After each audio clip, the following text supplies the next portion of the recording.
Halo teman-teman, di video kali ini saya ingin coba membandingkan saham-saham sektor semen.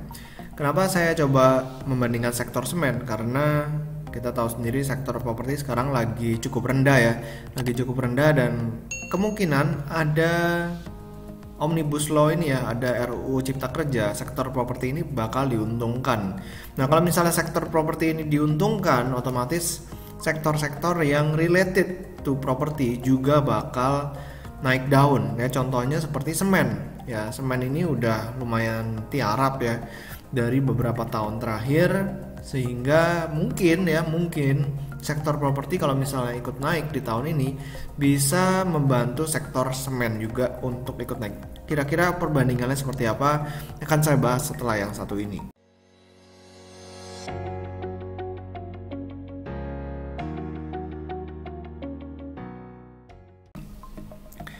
Nah, jadi kalau misalnya kita perhatikan ada 4 pemain ya, ada SMGR, ada INTP, SMCB, dan juga SMBR. Nah, SMCB ini sendiri udah di bawahnya SMGR ya teman-teman ya.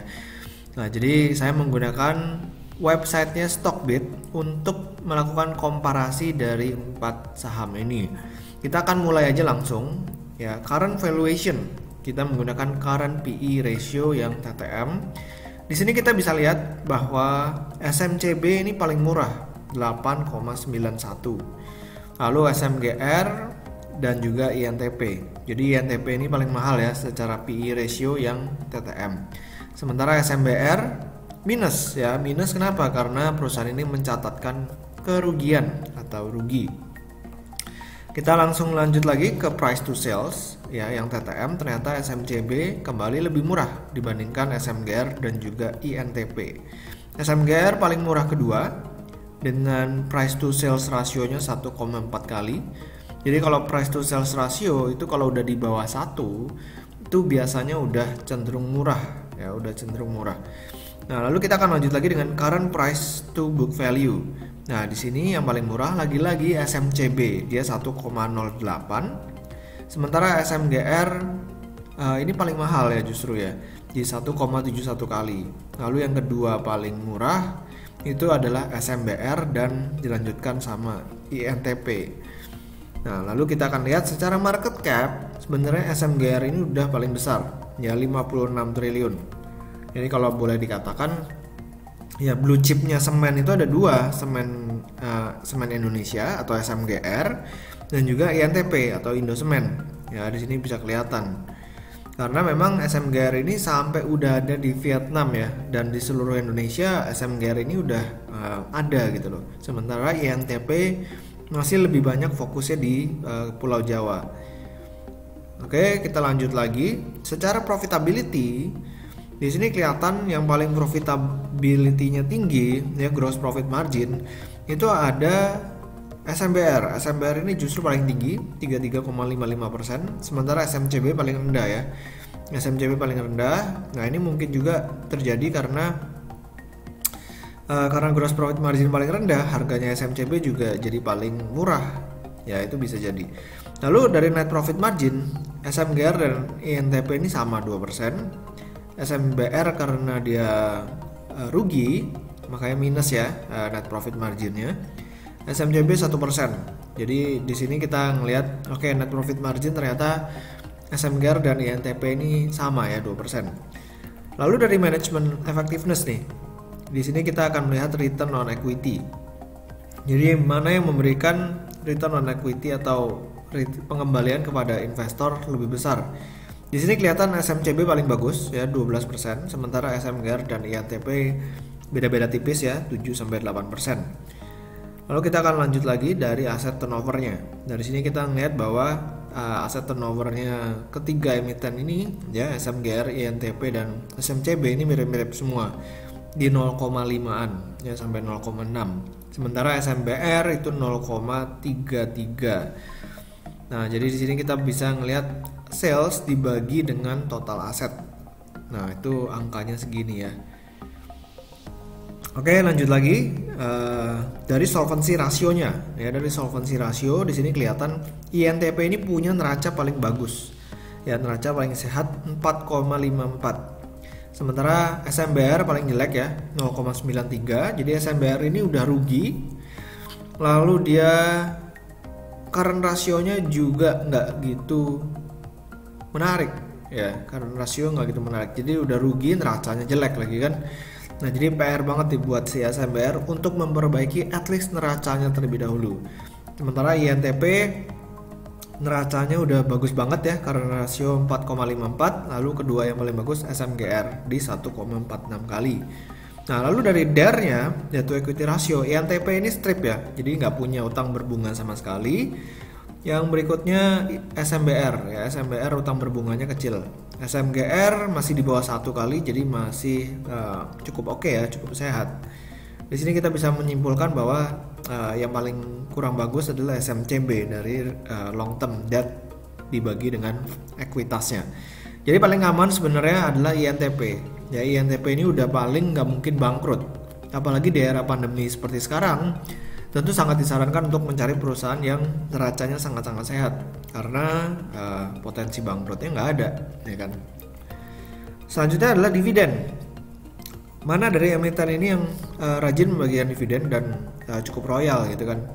Nah, dari sini dari nominalnya INTP ini paling besar Rp500, sementara SMGR 40, SMCB 4 dan SMBR 1. Nah, dan dari sini kita bisa ngelihat payout ratio SMGR kecil ya, 10%. INTP ini 100%, jadi benar-benar udah bingung kali ya mau ekspansi gimana, udah bagi aja dividennya.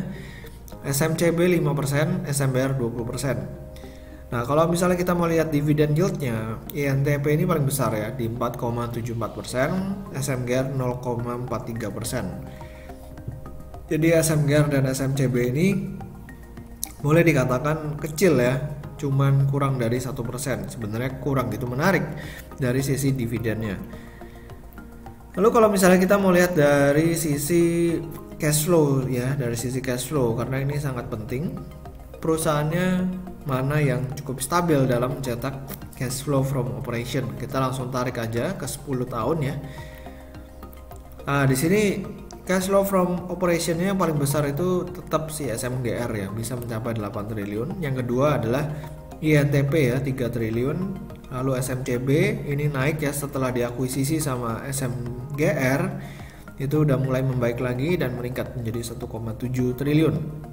Nah, SMBR atau semen batu raja itu paling kecil di 340 miliar. Oke, lalu kita akan melihat free cash flow-nya ya, setelah mereka melakukan capex, lalu belanja modal dan lain sebagainya. Itu berapa sebenarnya free cash flow dari masing-masing emiten ini. Nah, di sini juga kelihatan SMGR paling bagus karena punya free cash flow paling menarik ya. Lalu INTP dilanjutkan dengan SMCB dan juga terakhir SMBR ya, semen batu raja. Nah, dari sini kita bakal melihat net income-nya. Net income-nya ini mana yang cukup stabil mencatatkan laba. Kita tarik langsung ke 5 tahun. Ke 10 tahun ya di sini ya. Nah, di sini. Nah, kita bisa ngelihat dari tahun 2014 sampai dengan sekarang, labanya itu kecenderungan mengalami penurunan ya, karena memang kompetitor dari sektor semen ini makin lama makin banyak, sehingga harganya harus bersaing ya kan. Dan juga sektor properti juga lagi lesu pada saat itu ya, sektor properti lesu, permintaan semennya turun. Nah, akhirnya labanya juga turun. Yang menarik adalah di sini kita memperhatikan bahwa si SMCB itu labanya justru udah mau balik ke level tahun 2012 dan tahun 2013. Jadi mungkin story-nya buat SMCB cukup menarik nih ya buat sahamnya. Sementara untuk SMGR dan INTP ini masih cenderung mengalami penurunan nih jika dibandingkan dengan tahun 2012 dan tahun 2013. Sementara SMBR ya ini udah rugi sendiri ya. Nah, ini hati-hati nih kalau SMBR nih. Apalagi kalau sahamnya naik kenceng, ya jangan kejar ya kalau SMBR. Jadi kalau misalnya sektor properti tiba-tiba mulai membaik lagi, ya otomatis laba bersihnya ini bisa meningkat ya. Bisa dari SMGR, INTP dan juga SMCB. Nah, jadi kita balik lagi kalau misalnya kita lihat dari sisi valuasi ya. Nah, dari sisi valuasi itu yang paling murah tadi ada SMCB. Ya, SMCB cuman saham beredar tuh di masyarakat udah kecil banget sih SMCB, jadi nggak gitu liquid ya. Jadi kita lihat aja yang murah kedua tuh apa ya kan. Yang murah kedua adalah antara SMGR atau INTP. Ya, tergantung dari PE ratio atau PBV ratio-nya. Tapi ya ini beda-beda tipis lah ya. Jadi kalau misalnya naik, ya udah SMGR sama INTP harusnya bersamaan naiknya. Oke, jadi demikian tentang sektor semen, semoga bermanfaat ya. Jangan lupa buat di subscribe dan juga di follow Instagram saya di Pesan Saham. Sampai ketemu di video berikutnya, selamat berinvestasi.